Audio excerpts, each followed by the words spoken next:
Assalamualaikum warahmatullahi wabarakatuh. Selamat pagi teman-teman. Waalaikumsalam warahmatullahi wabarakatuh. Waalaikumsalam warahmatullahi wabarakatuh. Selamat pagi. Perkenalkan, nama saya Rizky Aprianti selaku moderator dari kelompok 7B yang beranggotakan yang pertama Ismah Istiqomah, Kristiana Risang Pratikasari, Aprilia Rizky Arifah, serta saya sendiri. Kami akan mempresentasikan mengenai penelitian kualitatif dengan pendekatan sosiologi sastra. Untuk pemaparan materi yang pertama, saya persilahkan kepada Mbak Risang.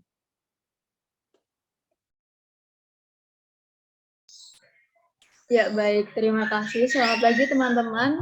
Saat ini saya akan menjelaskan tentang pengertian pendekatan sosiologi sastra.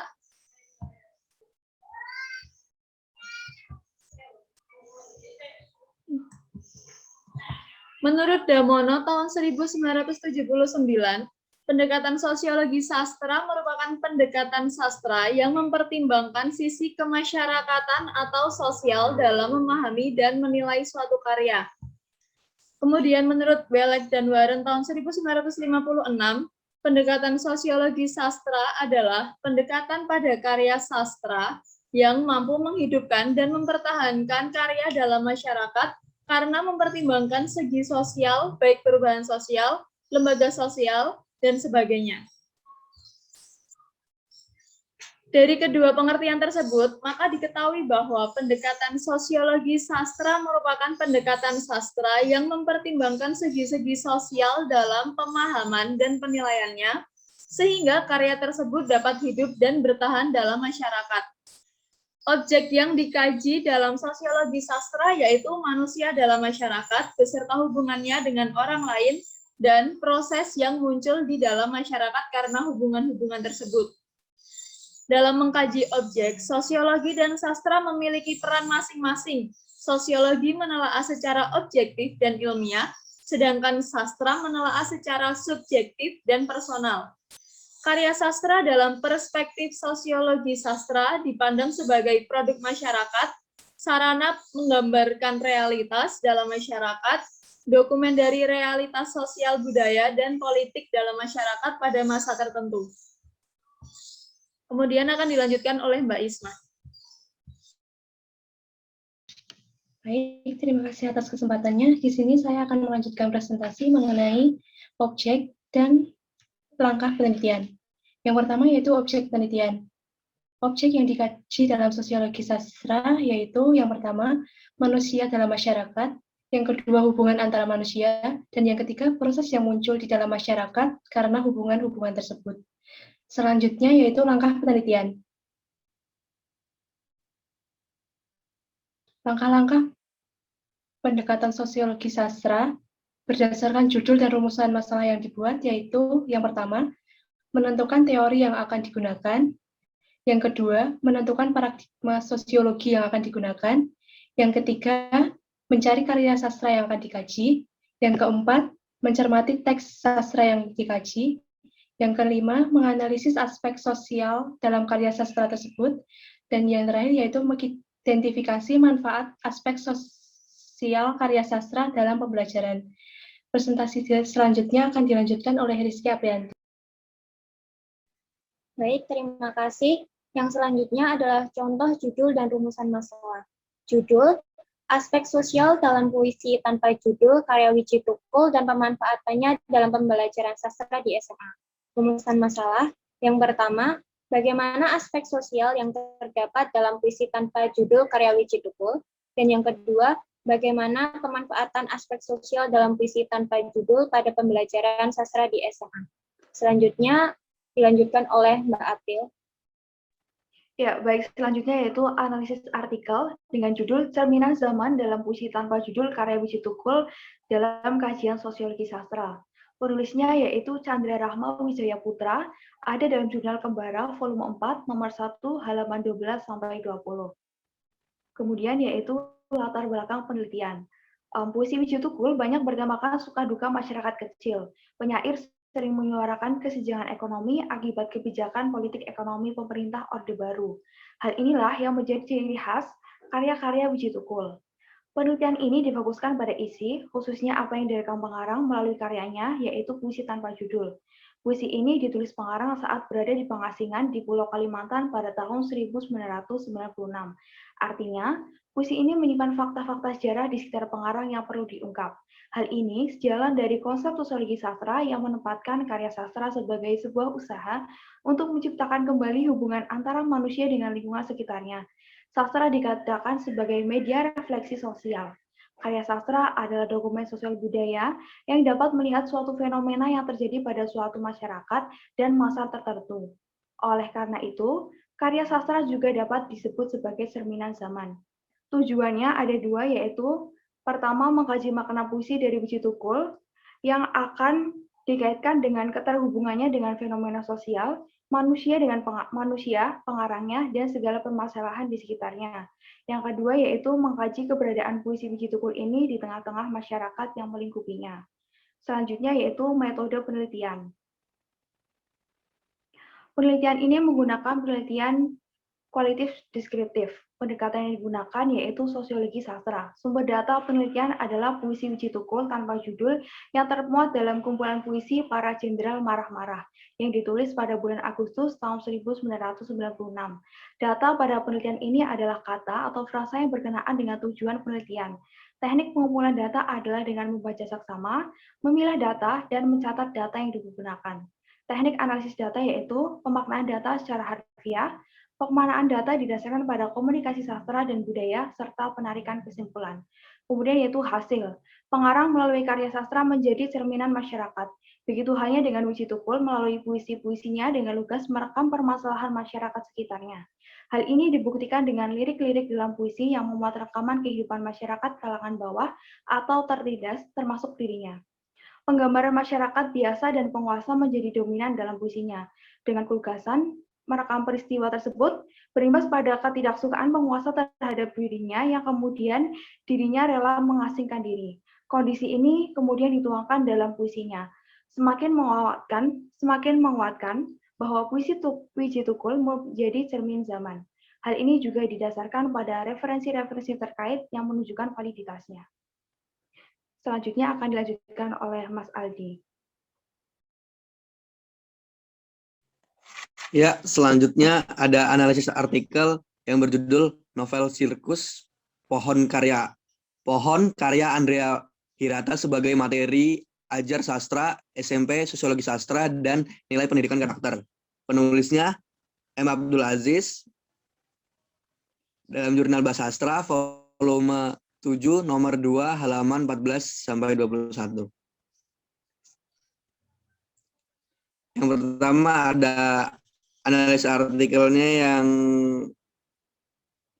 latar belakang. Potret kehidupan sosial di dalam masyarakat dapat tergambar dengan indah di dalam novel. Teori sosiologi mengungkapkan bahwa karya sastra novel merupakan cerminan dari kondisi realitas dalam kehidupan suatu masyarakat tertentu. Peneliti mengambil novel Sirkus Pohon karya Andrea Hirata sebagai penelitian karena banyak memberikan unsur-unsur yang berbeda dengan novel-novel sebelumnya. Dengan demikian, peneliti tertarik untuk mengkaji lebih dalam, khususnya untuk mengetahui pengaruh latar belakang penulisan, tanggapan komunitas pembaca, untuk mengetahui pengaruh latar belakang penulisan, tanggapan komunitas pembaca, nilai pendidikan karakter yang terkandung, serta relevansi novel Sirkus Pohon dengan pembelajaran sastra di SMP khususnya dalam kurikulum 2013. Lalu ada tujuan. Mendeskripsikan pengaruh latar belakang pengarang dalam novel Sirkus Pohon karya Andrea Hirata. Lalu ada tanggapan komunitas pembaca mengenai novel Sirkus Pohon karya Andrea Hirata. Nilai pendidikan karakter yang terkandung dalam novel Sirkus Pohon karya Andrea Hirata. Dan yang terakhir relevansi novel Sirkus Pohon karya Andrea Hirata dengan pembelajaran sastra di SMP. Selanjutnya ada metode. Penelitian menggunakan jenis penelitian deskriptif kualitatif. Peneliti mendeskripsikan dengan pendekatan deskriptif kualitatif dengan bentuk konten analisis atau konten atau analisis isi. Metode pengumpulan data yang digunakan yaitu teknik analisis dokumen dan wawancara. Teknik analisis data yang digunakan adalah teknik analisis interaktif. Uji validitas yang digunakan adalah triangulasi teori dan sumber data. Analisis data menggunakan teknik analisis interaktif yang digunakan Miles dan Hoberman. Dan yang terakhir ada hasil. Yang pertama, terdapat pengaruh antara latar belakang pengarang yang terungkap dalam novel Sirkus Pohon yang meliputi latar belakang sosial budaya pengarang, latar belakang keluarga penulis, pengaruh latar belakang profesi atau pendidikan, dan pengaruh ideologi agama pengarang. Lalu yang kedua, tanggapan pembaca terhadap novel Sirkus Pohon meliputi pembaca biasa dan ideal. Pembaca ideal meliputi dosen bahasa dan sastra Indonesia, guru mata pelajaran bahasa Indonesia SMP dan SMA. Yang ketiga, nilai pendidikan karakter yang terungkap dalam novel meliputi religius, kerja keras, peduli sosial, dan tanggung jawab. Lalu yang terakhir, novel Sirkus Pohon layak digunakan sebagai bahan ajar dikarenakan novel ini banyak mengandung nilai pendidikan karakter yang dapat diambil dan diterapkan dalam kehidupan sehari-hari bagi siswa SMP. Terima kasih. Baik, terima kasih atas pemaparan materinya. Yang selanjutnya adalah sesi tanya-jawab. Kami membuka satu termin yang berisi 5 pertanyaan. Untuk penanya pertama, saya persilahkan. Bertanya, Mbak. Ya, Mbak Elma. Nama saya Elma Nazla Hairani, nomor absen 12. Saya ingin bertanya, dari judul dan rumusan masalah yang dijadikan contoh tadi, apakah dapat dijelaskan metode penelitian apa yang akan digunakan? Terima kasih. Baik, terima kasih. Pertanyaan akan saya tampung terlebih dahulu. Untuk pertanyaan kedua. Ya, saya izin bertanya. Ya. Apa yang dimaksud dengan karya sastra sebagai cerminan masyarakat? Terima kasih. Terima kasih atas pertanyaannya. Mohon maaf Untuk sebelumnya, saya pertanyaan- Ihsan Abdul Rahim dengan Ya. NIM K1218032. Baik, terima kasih.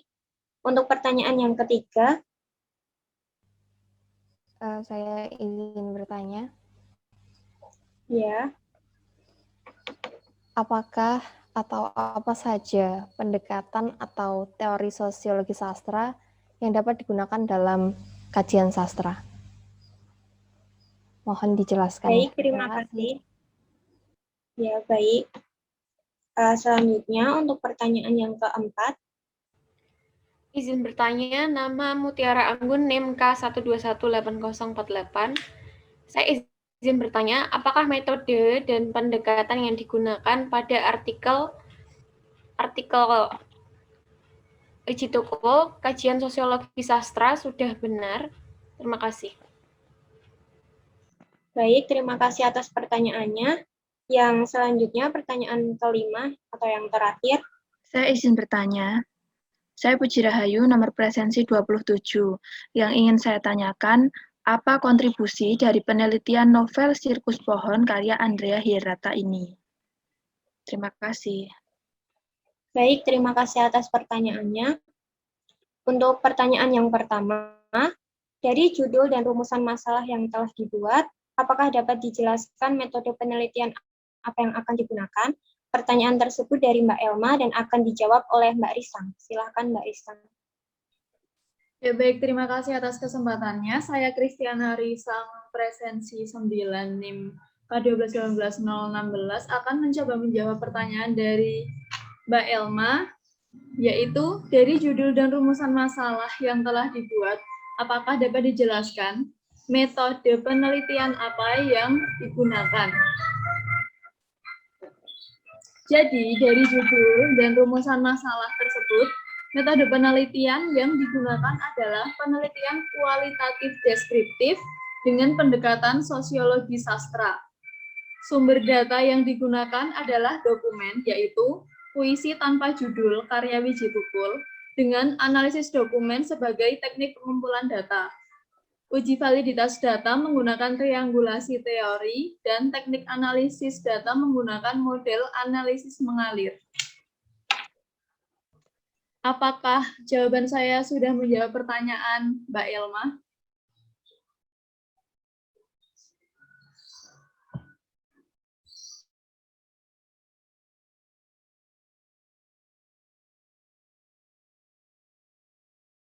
Terima kasih. Pertanyaan yang kedua. Apa yang dimaksud dengan sebagai cermin masyarakat? Pertanyaan dari Mas Ihsan akan dijawab oleh Mbak April. Silakan Mbak April.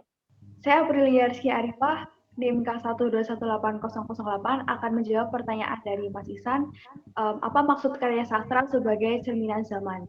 Di sini dimaksudkan bahwa pengarang pada saat itu membuat karyanya sesuai dengan kondisi yang ada dalam masyarakat serta pada zaman tertentu, sehingga karya sastra tersebut dapat dikatakan sebagai cerminan zaman pada masa itu. Contohnya yaitu pada karya sastra Wiji Tukul yang menggambarkan kondisi pada masa Orde Baru.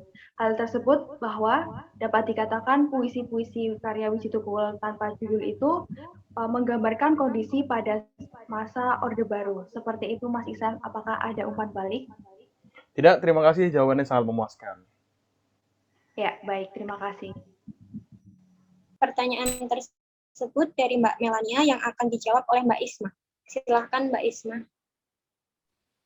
Baik, terima kasih atas kesempatannya. Saya akan menjawab pertanyaan dari Mbak Melania mengenai pendekatan atau teori sosiologi sastra apa saja yang dapat digunakan dalam kajian sastra. Terdapat 3 teori. Yang pertama yaitu teori refleksi. Adalah pendekatan yang mengatakan bahwa sastra dapat dibaca sebagai informasi tentang nilai dan perilaku sosial. Yang kedua yaitu teori budaya tinggi atau budaya populer. Teori ini menekankan pada pembagian karya sastra berdasarkan selera pembacanya. Beberapa karya sastra digolongkan sebagai budaya tinggi, sisanya budaya populer atau budaya selera rendah. Yang ketiga yaitu teori produksi budaya. Menjelaskan mengenai karya sastra merupakan objek kultural yang diproduksi untuk membentuk kultur tertentu atau mengorganisir masyarakat atau institusi sosial tertentu. Terima kasih. Apakah ada feedback? Ya, sudah. Terima kasih.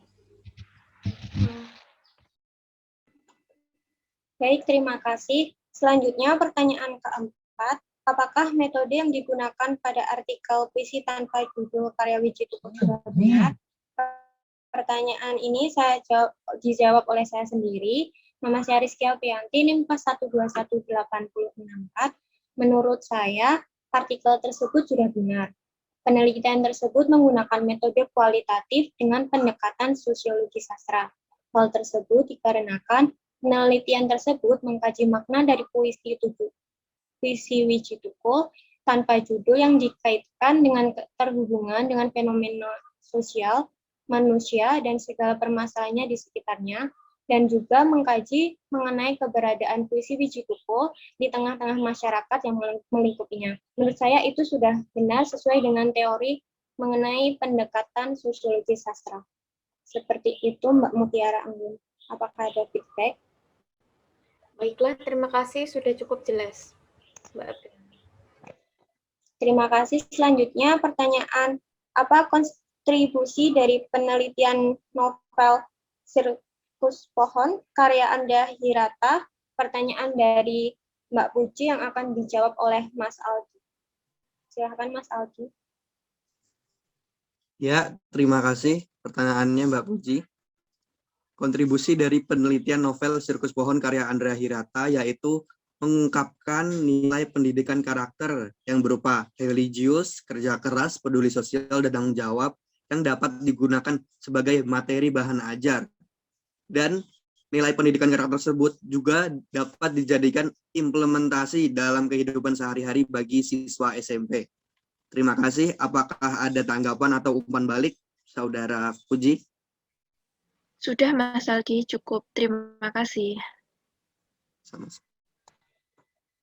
Baik, terima kasih. Sekian presentasi dari kelompok B, dan terima kasih atas partisipasinya. Wassalamualaikum warahmatullahi wabarakatuh. Waalaikumsalam Waalaikumsalam warahmatullahi warahmatullahi wabarakatuh. wabarakatuh. Terima kasih atas Terima perhatian. kasih.